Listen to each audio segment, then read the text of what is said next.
I wanted to make this video. It's a little different, but I recently made a gravity build, and it's like this cute, you know, squid head that casts gravity spells and uses all the gravity weapons and gravity ashes of war and stuff. Here's the stats.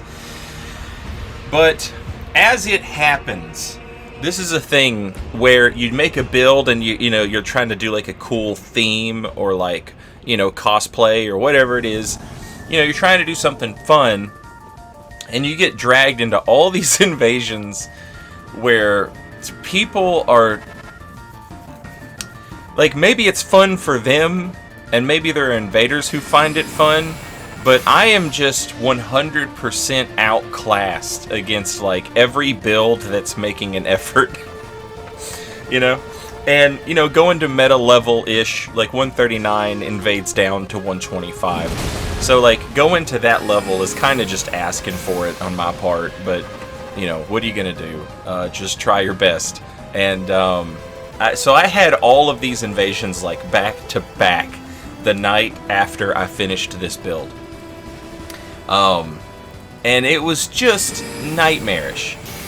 But now that it's over, you know, I can kind of appreciate it. And this is a thing that I've talked about before. I'll say it again.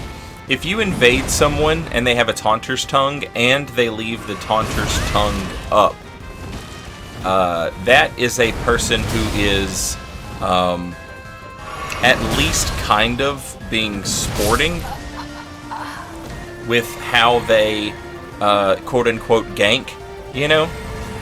And so it's hard to be, like, you can get frustrated at them, but it's hard to be mad at them, right? Because, you know, they're at least trying to, like, kind of make it an effort. So this dude is summoning people, and he's pretending to be a dead rat, and he's just hanging out, and he doesn't fight back. And so right now, my initial thought on this person is that this is a person who has like watched videos or whatever, but has no real understanding of the game at all. And like, he doesn't even have his weapons out. And this phantom that he has just summoned, you're going to see that phantom again in a later video. And that phantom gets summoned from the little summoning stick, whatever that thing's called. And so I know already, like looking at this phantom and realizing and recognizing them, I had fought this person earlier. And earlier when I fought them, it was with a different host. And it was in a different area. And the person that I was fighting had summoned this person randomly from, you know, the little whatever where you summon. And so I am, you know, aware already that this person is summoning up randoms. So we go up here, we take the elevator, we wait for them to come up. When they come up, we hit them with the Night Maiden's Mist, and we get ready for the Onyx Lord's Repulsion to hopefully knock them off the elevator. I think we got one, but not the other. We didn't get the host, I think. But I'm a little preoccupied fighting Tat up here, so I didn't get to see whether or not it was a blue who got summoned. I didn't get a chance to see whether or not the blue actually fell all the way off the elevator or not. But here they come again, so, you know, hey, it worked the first time, we'll do it again. More Onyx Lord Repulsion. Okay, so there's the blue. Now they're gone. GG's. And I'm sitting up here. I didn't know if that blue had died or not. There's no way for me to know anything else, right? So instead of taking the elevator down, I use the finger to get down faster. Keep in mind, I think this host is clueless right now. They're wearing good armor, but that doesn't mean anything. Lots of bad players do. Well, now they've switched over. They have a weapon, and the crouch, poke, double pickaxe spam can begin. And this is something that I did a little bit during that charity event. One of the Covenant leaders, Napstarf, this was his Covenant's entire build, was they would just do jump attacks and crouch poke double pickaxes. I need that muscle memory to come back to sort of inform me of what I should be doing right now. But me approaching him is not the right answer. You could approach with a shield and just try and like parry spam, because you'd probably get it as long as he went for it. But completely throwed off my game right here, because I was not expecting this person to put up a fight at all, and now they're putting up a fight. So I'm like super annoyed at this point. And more hunters showing up, get robbed of a backstab. I could have gone for a backstab right there, but at least make up for it with a little bit of damage on the curved greatsword, which is a really nice weapon. It's good for chasing people down. The problem is that pickaxe is very good at standing its ground, and so that's what he's doing with it. We get back on the elevator. This blue is going to be super annoying to deal with because they've got heal spells. They can keep him alive forever, but it's fine. We've been over this once before. We'll do it again. Here we are, back to the top of the elevator, waiting, minding our business. But then a terrible thing happens. I see the host taking damage. There's another invader here. When they got here, I don't know. Have they been here longer than I have been here? No, that's not possible, because at one point he had 3 friends. So I go down. By the time I get down, the other invader's already dead. I go back up. This time another invader shows up. This time I'm going to take the elevator, and I'm smart this time. I'm going to take the elevator up, and I'm going to send the elevator down. The host might be able to use this elevator to escape, but I might also need it to escape. So here we go. But before I can get on the elevator, I have to fight dual-coated sword, Blue, who came up here. I don't think he knew that these guys were here. I don't care. This is what you get for being blue. Get out of here. You have no idea the hell that the past 7 minutes have been. It was longer for me. I got to make sure my second invader doesn't die, because I don't want to go down there and them die. But they seem to be like holding their own. So we send the elevator down. Now we'll have an escape route should we need one. But we got down here faster. The host, he's not going to see us come down the elevator. We can appear right here. This build is not very, try hard. You can see we've got the shield ready for the parries in case we can get one of those. And we're using the katana because it's much faster, and it still allows us to have that running attack. My co-invader here blasting me with lightning, I understand. I'm not too mad at it. Look at that. That's a pretty clever move. If anyone else had done it, I might have, given him props. But this guy can absolutely tongue down on my whole fart box. So now he's going to summon the Dung Eater. And this is going to be like some New Game Plus Dung Eater. He's not going to be regular Dung Eater. He's got to be New Game Plus 7 Dung Eater or something. But, okay. So I've got Meteor Storm on this build. I forget what it's actually called. Estelle's Meteorite. And that's for fun, okay? But the Gravity Stone fans, those are not for fun. Those are for, cool combos, but they're also for, try-hard moments like this. You can just spam the hell out of those things. And if you've got infinite FP, you can spam them even better. And my co-invader is chasing this guy and blasting him with lightning, and I'm blasting fan stones from the opposite direction. And, yeah, there you go. Infinite fan stone tech. You have to have the fan stones, but they don't cost FP, so you can just throw them to your heart's content and get rid of somebody like that. I teabagged that dude, and I would teabag him again. But in terms of, in terms of, respect for a guy doing that, he did at least leave the Taunter's Tongue on. So, it's, you can't be... Imagine if the Taunter's Tongue hadn't been on, I would probably still be in that sewer. This person trying to summon another phantom. The summon didn't work out, so they run away. They were going to go summon. You remember how I was saying I recognized that other phantom? It's because I saw them here in this invasion. So that person's just summoning randoms. Person in the sewer, they were just summoning randoms. I was just running into the same phantom over and over again. Tat was their name. Look at the curved greatsword. It's so nice. It's just, against anything that's kind of slow, it's able to apply so much pressure, and I love that. The one-handed running heavy attack is beautiful. The R1 to follow up, and then the running R1 to mix up is all beautiful. Also, a R1 into a slightly charged heavy attack is also a very nice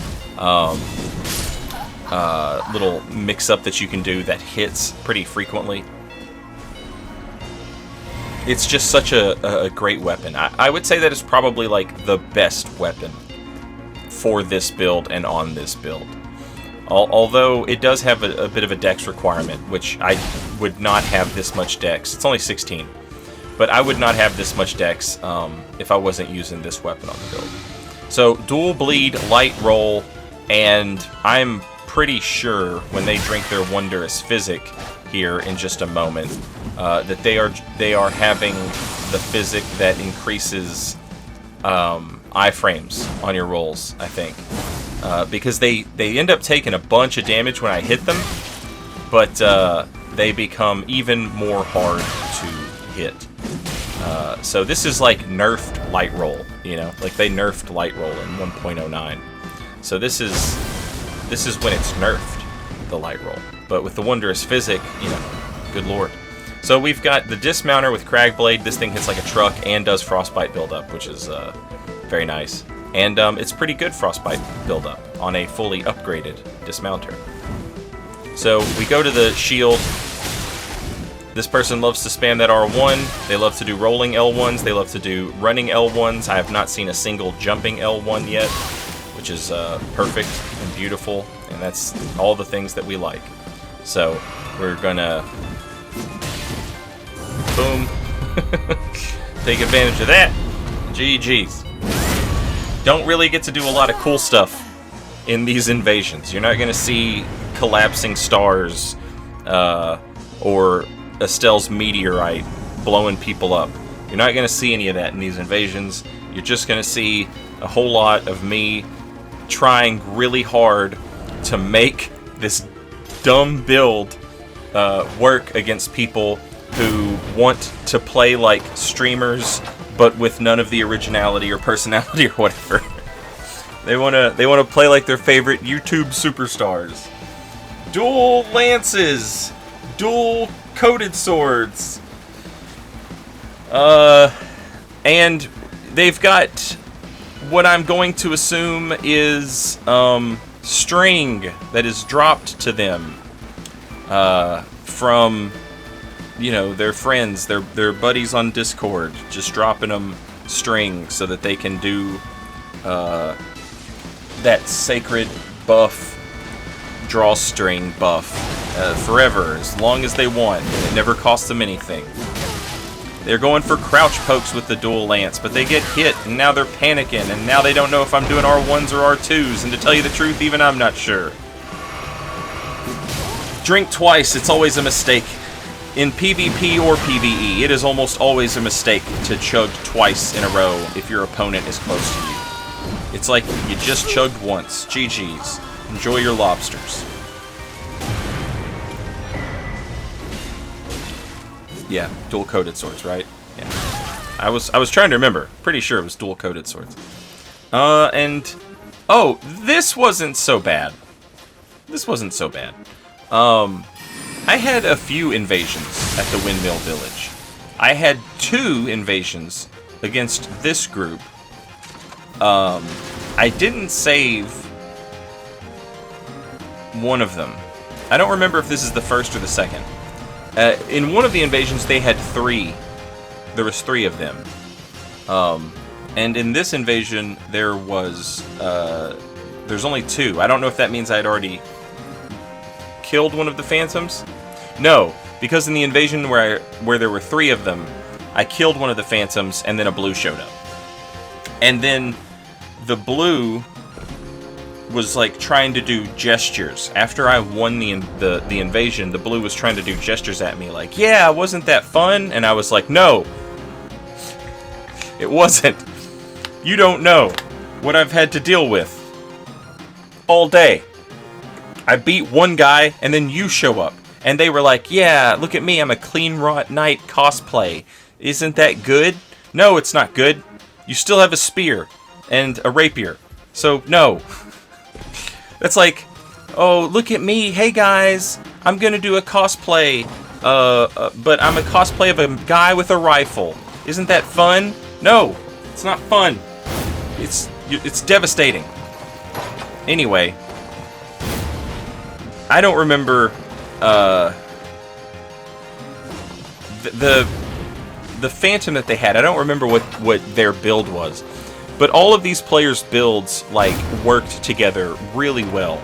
The host was like a they had buffs and heals and, you know, a halberd, and then the Phantom was sort of like the chase down person, the one who's not in this invasion. But I don't remember much about that second Phantom. But that's the Phantom that we're getting ready to fight the most here. And we've got a second invader finally show up. This gives me a good chance to talk about. I totally had forgot. I left my talisman off, so we got to put that back on. Oh yeah, poke colossal. That's it. Oh wait, no wait. We don't fight the Phantom in this one. I think we fight the Phantom in the other one, but that's a different person. I think. I'm just rambling at this point. Anyway, as soon as look, here you go. Rock Sling Kill versus Gankers. First ever, world's first. Invader with a fashion talisman gets Rock Sling Kill versus Gankers. Okay, so I think this is a different duo. Yeah, this is a different duo. So I had 3 invasions here. One of which you didn't see. It took forever, and it was against that first group. This group was not so bad. This group was pretty chill. They were like the Madness Freaks. They were the Frenzy Freaks. That was their tag team name. My man is getting ready to kerplode all over me here, and you know, you just can't dodge that if there's someone else attacking you at the same time. But that's fine.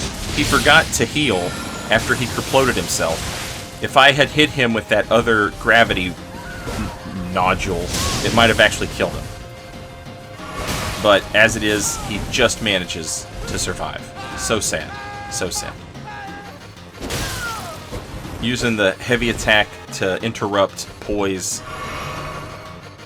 The straight sword, obviously the R1's poise breakpoint is a thing that a lot of players stat out for, but what they don't stat out for is getting hit by a straight sword R2, which will break their poise. Going for the vacuum slice and absolutely robbed here. Second invader shows up, and this gives me a chance to talk about Estelle's meteorite, or meteorite, either one. You've seen me use it with this build in other videos. It is so bad. Like its range is so much worse than it should be. Has any right to be. There is like a very real sweet spot that you need to stand if you're going to hit somebody with meteorites. And they need their back against a wall, and there needs to be nothing above you obstructing, you know, the meteors from falling down. It's so picky about how you need to do it. But what you can do is something like this right here. Get up top here, and what I decided to do instead of raining down meteors on my co-invader was to rain down meteors on this dude. And even if none of them hit him, this is like a solid, you know, 6, 7, 8 seconds where that co-invader can just have the host alone all to themselves. And it forces the Phantom back and away, and the divide and conquer. Almost another Rock Sling Kill. I was so close. Anyway, yeah, it really is great in that type of situation. You're at the perfect range, there's nothing overhead, and, you know, in this case, just using it so that that other invader can keep that host busy or kill them. And now, boom, I can show up. We've got the Cragblade Straight Sword, which it should have enough poise damage on it to do... it should have enough poise damage on it to interrupt anything this dude's going to do, even with an R1. But I like those running heavy attacks to initiate, and then R1s to roll catch. That's how I like to play Straight Sword. But if you've watched my videos, you know that, because I put Straight Swords on literally every build I make. Anyway, that's today's invasions. I hope you enjoyed the video. I will see you guys next time. Until then, later, y'all.